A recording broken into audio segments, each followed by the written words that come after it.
우리 이제 하나님 말씀 보도록 하겠습니다. 함께 보실 말씀은 룻기입니다. 룻기 2장 1절부터 7절까지의 말씀입니다. 룻기 2장 1절부터 7절까지의 말씀입니다. 우리 서로 한 절씩 교독하도록 하겠습니다. 저부터 읽겠습니다. 나오미의 남편 엘리멜렉의 친족으로 유력한 자가 있으니 그의 이름은 보아스더라. 모압 여인 룻이 나오미에게 이르되 원하건대 내가 밭으로 가서 내가 누구에게 은혜를 입으면 그를 따라서 이삭을 줍겠나이다 하니 나오미가 그에게 이르되 내 따라 갈지어다 하매 룻이 가서 베는 자를 따라 밭에서 이삭을 줍는데 우연히 엘리멜렉의 친족 보아스에게 속한 밭에 이르렀더라. 마침 보아스가 베들레헴에서부터 와서 베는 자들에게 이르되 여호와께서 너희와 함께 하시기를 원하노라 하니 그들이 대답하되 여호와께서 당신에게 복 주시기를 원하나이다 하니라. 보아스가 베는 자들을 거느린 사환에게 이르되 이는 누구의 소녀냐 하니 베는 자를 거느린 사환이 대답하여 이르되 이는 나오미와 함께 모압 지방에서 돌아온 모압 소녀인데 함께 읽겠습니다. 그의 말이 나로 베는 자를 따라 단 사이에서 이삭을 줍게 하소서 하였고 아침부터 와서는 잠시 집에서 쉰 외에 지금까지 계속하는 중이니이다. 아멘, 아멘. 오늘 말씀의 제목입니다. 보이지 않는 손, 보이지 않는 손이라는 제목으로 하나님의 말씀 증거하도록 할 텐데요. 우리 먼저 영상 하나 잠깐 보시겠습니다. 방금 전 보신 영상에서 강연자는 사람의 운에 대해서 이야기하고 있었습니다. 그렇죠? 이 운이라는 것은 굉장히 강력한 오브젝트로서 사람의 인생에 지대한 영향을 미치는 어떠한 요소이다. 이렇게 말하고 있었습니다. 하지만 저는 이 시간 표현을 조금 달리해서 한 가지 질문을 드리는 것으로 설교를 시작하려고 합니다. 여러분들께서는 우연을 믿으십니까? 이 우연이라는 말을 사전에서 찾아보시면 아무런 인과관계가 없이 뜻하지 않게 일어난 일이라고 되어 있습니다. 그래서 사람들은 자신의 삶에서 뜻하지 않게 일어난 사건, 뜻하지 않게 발생한 만남들을 가리켜 이렇게 말하잖아요. 이것은 100% 우연이야. 나는 너무나 운이 좋았어. 이렇게 말하지 않습니까? 정말 이 운이라는 것이, 우연이라는 것이 사람에게 지대한 영향을 미친다고 한다면, 그렇다고 한다면 저에게도 잊지 못할 우연의 순간들이 이렇게 놓여져 있는데, 현재 와이프를 만나게 된 것도, 그리고 목회자로서 목회자적 소명을 받게 된 것도 모두 하나의 우연적인 사건에서 출발하였습니다. 2008년 저는 캐나다 교환학생 시험을 앞두고 있었습니다. 제가 자원해서 한 것은 아니고요. 이 소식을 우연히 듣게 된 저희 어머니께서 너무나 부탁을 하시는 거예요. 아들아, 한 번만 이렇게 시험을 봐봐라. 저는 알고 있었습니다. 실력이 되지 않는데 무슨 교환학생을 갑니까? 그런데 어머니의 간청을 따라 교환학생이 신청에 이제 참가하게 되었어요. 첫 번째 관문은 토플 시험이었습니다. 토플. 그런데 시험이 있는지도 까맣게 잊어버리고 친구들과 함께 PC방에서 열심히 오락을 하다가 급하게 달려가 시험을 보고 나왔습니다. 듣기 평가를 하는데요. 무슨 소리인지 하나도 모르겠는 거예요. 그래서 50문제를요. 단 20분 만에 찍고 나왔습니다. 그냥 제 눈에 좋아 보이는 답안지에 동그라미를 치고 그냥 나온 거예요. 그리고 일주일 뒤에 학교 측으로부터 연락이 왔어요. 문자가 왔습니다. 띵동. 이성일 지원자 1차 시험 합격했습니다.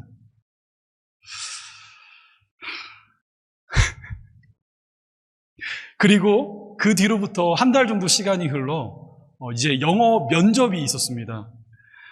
면접 당일날 가보니까 참 많은 학생들이 있었어요. 영문과 학생들을 비롯하여 이제 이 교환학생을 가기 위해 약 2년 동안 공부했던 그런 친구들이 시험장에 모여 있었습니다. 그래서 그 친구들이 하는 것을 보고 저는 일찌감치 마음을 비웠어요. 자포자기하는 심정으로 이제 면접실에 들어가 이렇게 면접을 보는데 제가 이 자리에서 다 설명드릴 수 없을 정도로 정말 얼굴이 화끈거릴 만큼 개그 콘서트를 방불케 하는 그런 면접이었습니다. 정말 너무 창피해요. 네. 누가 볼까봐 창피해서 급하게 면접 보고 나왔거든요.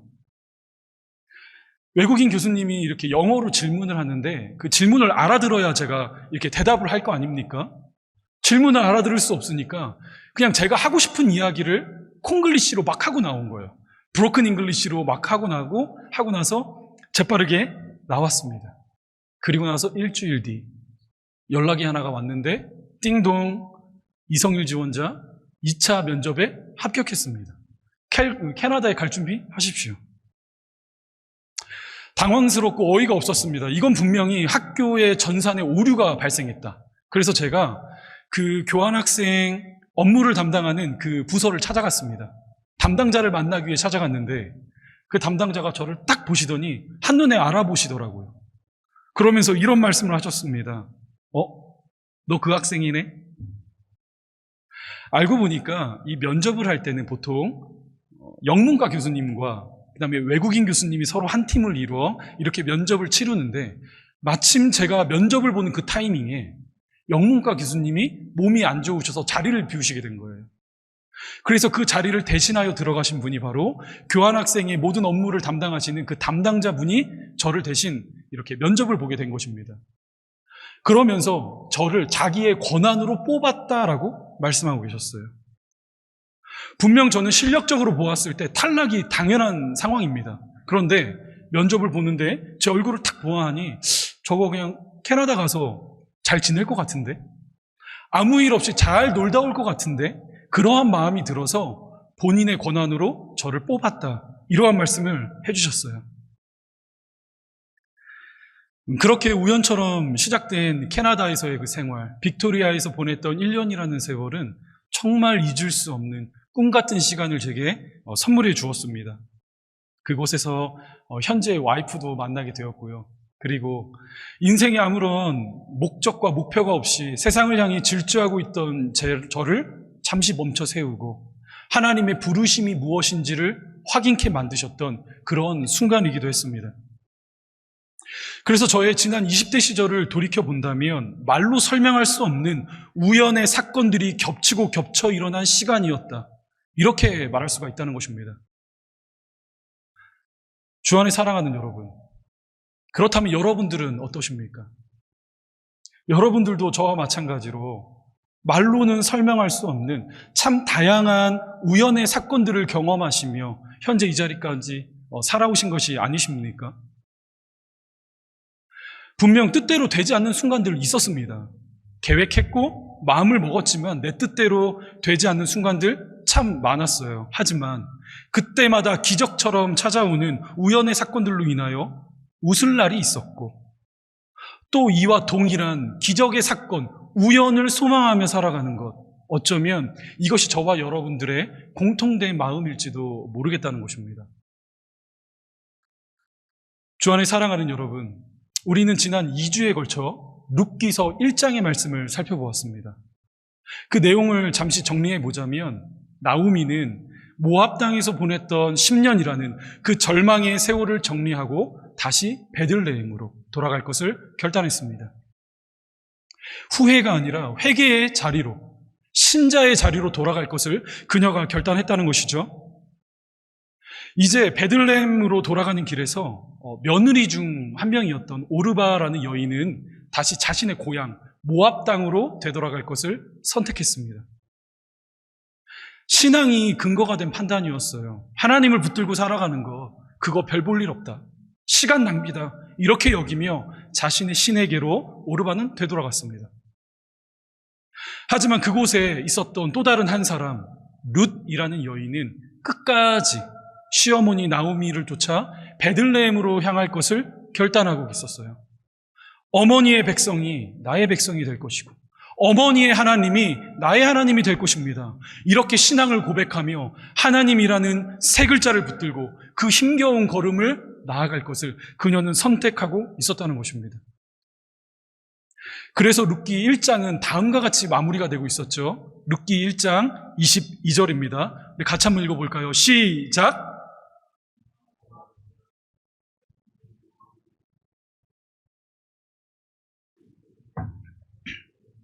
베들레헴에 이르렀더라. 자, 이제부터 우리는 본격적으로 2장의 말씀을 살펴보고자 하는데, 이 룻기서 2장, 오늘 저와 여러분들이 함께 다루어낼 이 말씀은요, 성경에 기록된 그 어떤 스토리들보다 다이나믹하고 굉장히 긴장감 넘치는 말씀이다, 이렇게 말할 수가 있습니다. 자, 우리 본문 3절입니다. 제가 읽겠습니다. 룻이 가서 베는 자를 따라 밭에서 이삭을 줍는데 우연히 엘리멜렉의 친족 보아스에게 속한 밭에 이르렀더라. 자, 지금 말씀에 어떻게 기록되고 있습니까? 이제 룻이 시어머니와 함께 베들레헴에 들어왔습니다. 베들레헴에 들어와서 먹고 살기 위해, 생계를 이어가기 위해 그녀가 취하고 있는 행동이 한 가지 있어요. 무엇입니까? 이삭을 줍는 일이었습니다. 자신이 알지 못하는 남의 밭에 들어가 이삭을 줍는 일이다. 성경은 이렇게 증언하고 있어요. 그런데 이 3절 말씀에서 저와 여러분들의 시선을 주목시키는 하나의 단어가 등장하고 있습니다. 어떠한 단어죠? 제가 노란색으로 이렇게 하이라이트 해놨는데 어떠한 단어? 우연히라는 단어예요. 우연히. 그러니까 룻은요, 의도치 않았는데, 계획하지 않았는데 우연히 보아스라는 사람의 밭에 들어가 땅에 떨어진 이삭을 줍고 있었다는 것입니다. 그뿐만이 아닙니다. 이어지는 4절 말씀을 한번 보여주세요. 마침 보아스가 베들레헴에서부터 와서 베는 자들에게 이르되 여호와께서 너희와 함께 하시기를 원하노라 하니 그들이 대답하되 여호와께서 당신에게 복 주시기를 원하나이다 하니라. 룻이 우연히 보아스의 밭에 들어가 이삭을 줍고 있었던 그 시점, 그 반대편에는 어떠한 일이 벌어지고 있었다고요? 마침 보아스라는 사람이 베들레헴으로부터 자신의 밭을 향해 나아가고 있었다는 것입니다. 즉 룻과 보아스는요, 사람의 상식으로 설명할 수 없는 우연히, 마침이라는 아주 강력한 매개체를 통하여 이 두 사람의 만남이 성사되고 있다는 거예요. 자, 그렇다면 왜 이 두 사람의 만남이 우연이 아니고서는 설명할 수 없는 만남인 것인가? 이 질문에 대한 해답을요, 본문 1절이 제시하고 있습니다. 본문 1절입니다. 나오미의 남편 엘리멜렉의 친족으로 유력한 자가 있으니 그의 이름은 보아스더라.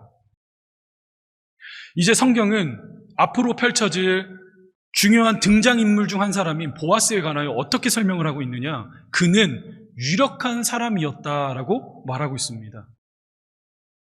여기서 유력하다라는 말은 단순히 돈이 많고 물질이 많다 이러한 뜻만이 아니라 그 이름만 되면 동네에서 어느 누구라도 알 수 있을 만큼 사람들에게 존경과 신뢰를 받는 유명인이었다라는 사실을 단편적으로 보여주고 있는 모습이에요. 하지만 그에 반해 룻은 어떠한 사람이었죠? 한 절 건너가 2절 보여주세요. 2절입니다. 모압 여인 룻이 나오미에게 이르되 원하건대 내가 밭으로 가서 내가 누구에게 은혜를 입으면 그를 따라서 이삭을 줍겠나이다 하니. 이제 성경은 룻이라는 한 여인을 설명할 때에 그녀의 이름 앞에 하나의 꼬리뼈처럼 따라붙는 수식어를 붙이고 있습니다. 어떤 수식어죠? 모압 여인이라는 수식어예요. 모압 여인. 제가 여러 번 설명해 드렸지만 당시 유대 사회에서 이 모압 사람들은요, 받아들일 수 없는 민족이었습니다. 절대로 상종할 수 없고 함께 교제할 수 없는 불경스러운 민족으로 간주되는 것이 모압인이었다는 것이죠. 따라서 모압 여인 룻이라는 것은요, 지금 현재 베들레헴에 놓여 살아가고 있는 그녀의 위치, 그녀의 위상이 무엇인지를 가장 적나라하게 보여주고 있는 표현이에요. 그뿐만이 아니죠. 그녀가 어떻게 하고 있다고요? 무엇을 해야만 먹고 살 수가 있다고요? 남의 밭에 가서 땅에 떨어진 이삭을 줍는 일. 그것이 그녀가 할 수 있는 일의 전부였다는 것입니다. 당시 유대 사회는요, 이제 보리를 추수할 시기가 딱 되면 보리를 다 추수하지 않아요. 구탱이에 조금 보리를 남겨놓던가 추수할 때 땅에 떨어진 이삭들을 그냥 내버려 두었습니다. 왜냐하면 당시 그 사회에서 가장 최약자들을 위한 그들의 배려요. 이것은 하나의 사회적 제도였기 때문이에요. 레위기 19장을 보시면 말씀에 이렇게 기록되고 있습니다. 너희가 너희의 땅에서 곡식을 거둘 때에 너는 밭 모퉁이까지 다 거두지 말고 내 떨어진 이삭도 줍지 말며 내 포도원의 열매를 다 따지 말며 내 포도원에 떨어진 열매도 줍지 말고 가난한 사람과 거류민을 위하여 버려두라. 나는 너희의 하나님 여호와이니라. 그렇기 때문에 1절에 등장하는 그 유력한 자 보아스와 2절에서 말하는 모압 여인, 땅에 떨어진 이삭을 주워 먹어야만 근근히 살 수 있는 룻 두 관계는요, 우연이 아니고서는 서로 만날 수가 없는 그런 사이였다고요. 만약에 이 두 사람 사이에 사랑이 싹트고 연인의 관계로 발전하게 되는 것은요, 그냥 저와 여러분들에게 익숙한 TV의 드라마 속에서나 볼 수 있는 비현실적인 장면이라는 것입니다. 따라서 성경은 이 두 사람의 관계를 지금 어떻게 표현하고 있다고요? 3절과 4절, 룻이 우연히, 4절, 마침 보아스가 우연히 마침이 아니고서는 절대로 설명할 수 없는 것, 그것이 바로 이 두 사람과의 관계였다는 것입니다. 주 안에 사랑하는 여러분, 이것이 바로 이 세상이 말하는 우연의 법칙입니다. 역사에 기록될 만한 놀라운 발명도, 사람과 사람 사이의 만남도, 불행과 행운도 모두 다 아무런 인과관계가 없기 때문에, 설명할 근거가 없기 때문에 그것은 우연히 일어난 일이야, 운이 좋아서 발생한 일이야, 이렇게 우연으로 치부할 수밖에 없다는 것이죠. 따라서 오늘을 살아가는 저와 여러분들 마음속에 이런 마음 품고 있는 거 아닙니까? 나에게도 우연히 백마탄 남자가 나타나기를, 시험 볼 때에 찍는 문제마다 다 맞아서 우연히 좋은 성적을 거둘 수 있기를, 우연히 기회가 열려 영주권을 취득할 수 있기를, 내 능력보다, 내 실력보다 우연히 더 좋은 회사에 취직할 수 있기를, 이번에 시작한 비즈니스가 우연히 대박날 수 있기를, 이처럼 주사위를 돌리는 것과 같은 그 확률 게임에 저와 여러분들의 인생의 소망을 걸고 있지는 않느냐는 것입니다. 하지만 여러분, 기억하셔야 합니다. 너무나 중요한 진리입니다. 성도의 인생에는 우연이란 없습니다. 오늘날 이 세상은 저와 여러분들의 일상 가운데 벌어지는 설명할 수 없는 일을 가리켜 이렇게 말하잖아요. 우연이야, 100% 운이야, 운이 중요한 거야, 기회를 잡을 수 있어야 해. 하지만 성경은 끊임없이 성도들을 향하여 어떻게 이야기하고 있느냐? 성도가 걸어가는 그 모든 길, 그 모든 만남, 그 작은 것까지 하나님께서 경영하시고 하나님께서 인도하신다라고 이야기하고 있습니다. 육신의 눈으로는 바라볼 수 없지만 보이지 않는 전능자의 손이 있다 말씀하고 있어요. 이것을 신학적인 용어로 말하면요, 섭리라고 말할 수 있고요, 또 다른 이름으로는 예정이라고 말할 수 있습니다. 저와 여러분들에게 주어진 영역이 아니에요. 오직 전능자 하나님께만 속한 영역, 섭리와 예정. 그렇다면 보이지 않는 하나님의 손이 저와 여러분들 그 인생길을 인도해 가고 가시는 그 사실, 우리 한번 말씀 속에서 확인해 볼까요? 본문 4절 상반절 보세요. 이렇게 기록되죠. 마침 보아스가 베들레헴에서부터 와서. 이제 한글 성경을 보시면 마침이라고 표현되어 있습니다. 그런데 히브리어로 보시면요, 외힌네라는 단어가 사용되고 있어요. 외힌네. 그리고 이 접속사를 뜻하는 외라는 단어와 무엇을 보라, 감탄사를 뜻하는 힘내라는 이 두 단어가 결합되어 만들어진 합성어가 바로 외힘내라는 단어입니다. 그런데 이 마침 외힘내라는 단어가 보통 성경 속에서 언제 사용되느냐? 독자들의 그 관심을 확 전환시킬 때, 상황을 반전시킬 때, 이럴 때 대표적으로 사용되는 단어가 바로 외힘내라는 단어예요. 그러니까 원문의 의미를 제가 다시 잘 살려서 여러분들에게 해석하여 이렇게 전해드리자면, 3절에서 룻이 이삭을 줍기 위해 우연히 보아스에게 속한 밭에 이르렀더라. 4절, 마침, 왜 있네, 그리고 보라라는 거예요. 무엇을요? 무엇을 보라는 것이죠? 이삭을 줍고 있는 그 보잘것없는 룻을 향하여 자신의 집으로부터 떠나 막 달려오고 있는 보아스의 발걸음, 그 발걸음을 보라. 이렇게 오늘 본문 말씀이 당시의 상황을 설명하고 있다는 것입니다. 따라서 여러분, 이 룻과 보아스의 만남은 우연이 아니었다고요. 우연처럼 보이지만 우연을 가장한 보이지 않는 하나님의 손, 그 전능자의 손이 역사하시고 인도하시고 경영하고 계신 그 일의 결과였다는 것입니다. 우리는 아직까지 말씀의 초반이기 때문에 앞으로 이 두 사람 사이에 어떠한 일이 발생하고 벌어질지 알 수가 없어요. 계속해서 살펴볼 건데 제가 그냥 스포 하나 할까요? 스포 하나 하겠습니다. 마태복음 1장을 보여주세요. 족보입니다. 족보에 이렇게 기록돼요. 아브라함과 다윗의 자손 예수 그리스도의 계보라. 보아스는 룻에게서 오벳을 낳고 오벳은 이새를 낳고 이새는 다윗 왕을 낳으니라. 야곱은 마리아의 남편 요셉을 낳았으니 마리아에게서 그리스도라 칭하는 예수가 나시니라. 여러분, 이 진술이 무엇을 의미합니까? 룻과 보아스는요, 하나님의 철저한 인도하심과 그분의 예정하심과 그분의 계획을 따라 만나게 되었고, 이 두 사람의 만남을 통하여, 그 인연을 통하여 이 땅에 누가 오시게 되었다고요? 예수가 오셨다. 모든 인류를 죄에서부터 구원하내실 메시아, 그 예수께서 오셨다는 것입니다.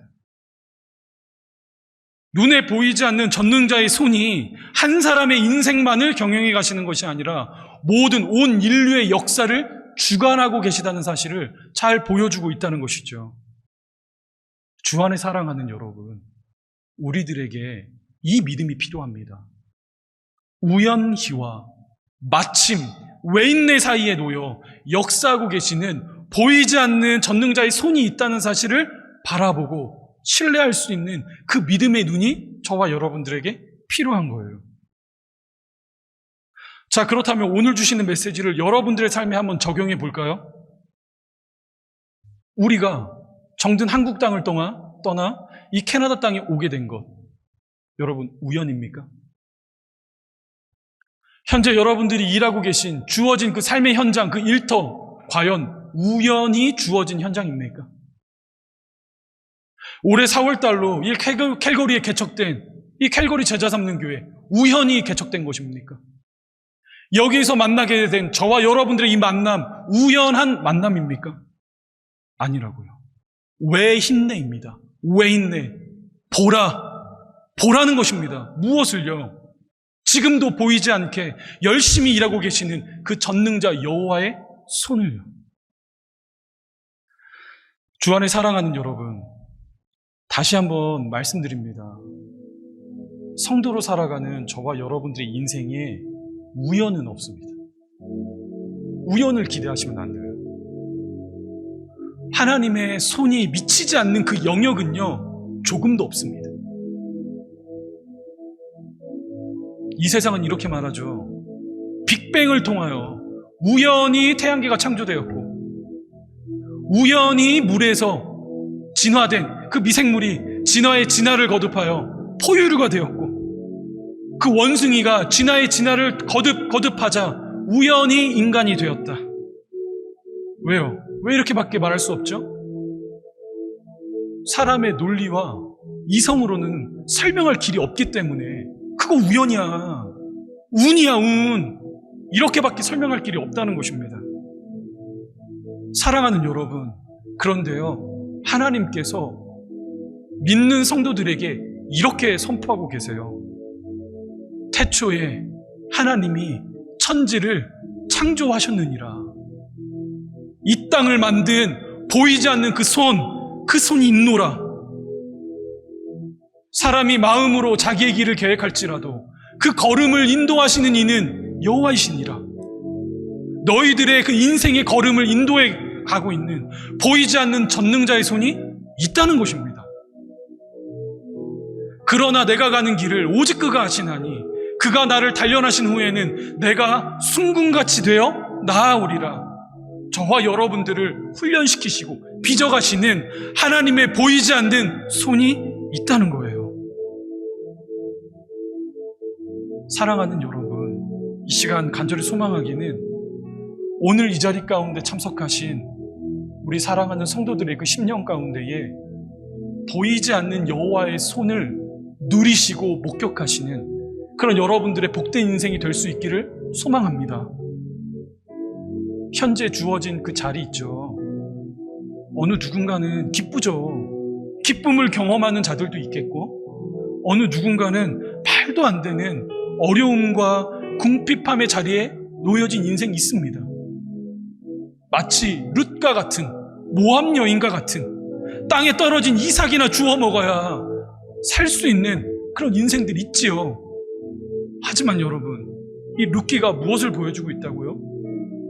하나님이 계시다고요.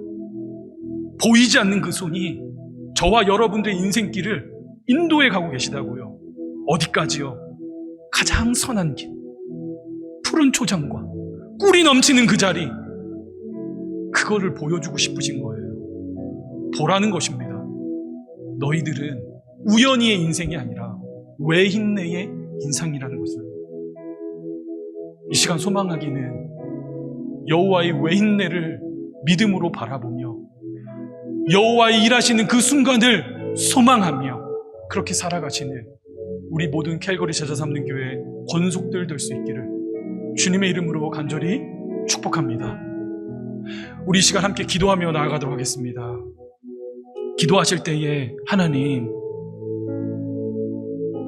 오늘도 우리를 당신의 존귀한 자녀로 불러 모아주시고 한 치 앞도 내다볼 수 없는 그 인생길 우리 주님 함께 동행하여 주시니 감사합니다. 때로는 하나님의 마음을 근심시켜드리는 선택을 하기도 했고 내 스스로 욕망을 쫓아 죄의 자리에 들어가기도 했지만 그때마다 포기하지 않으시고 우연히처럼 보이는 상황 속에서 외인내의 길로 인도하신 여호와를 찬양합니다. 하나님, 보이지 않는 지금도 열심히 일하고 계시는 당신의 손을 기대하고 소망하는 성도 되게 하여 주옵소서. 오늘도 당신의 손에 놓여 살아가는 성도임을 잊지 않고 자각하는 우리 모든 권속들 다 되게 하여 주옵소서. 우리 이 시간 함께 기도하며 나아가도록 하겠습니다. 기도하시겠습니다. 살아계신 하나님, 오늘도 예배의 자리 가운데에 우리 지체들 한자리에 불러 모아주시고 하나님께 예배할 수 있는 마음 허락하심에 주님 감사합니다. 보이지 않는 손이 있음을 믿음으로 바라보며 하나님께서 허락하여 주신 그 부르신 자리, 예배자로 바로 세워지는 우리 모든 가정들, 우리 모든 개인들이 되기를 소망합니다. 어려운 시간을 통과하고 있는 자들이 있다면 우리 주님 찾아가시고 동행하여 주시며 그 마음의 소망과 소원들 하나님 이루어 주셔서 우연히 일어난 일이 아니라 하나님께서 하신 일이다, 그렇게 믿음으로 고백하는 아름다운 간증들이 이 교회 가운데 흘러넘치게 하여 주옵소서. 그렇게 살게 하실 하나님의 은혜의 손을 믿사옵고 이 모든 말씀 살아계신 예수님의 이름으로 기도하옵나이다. 아멘.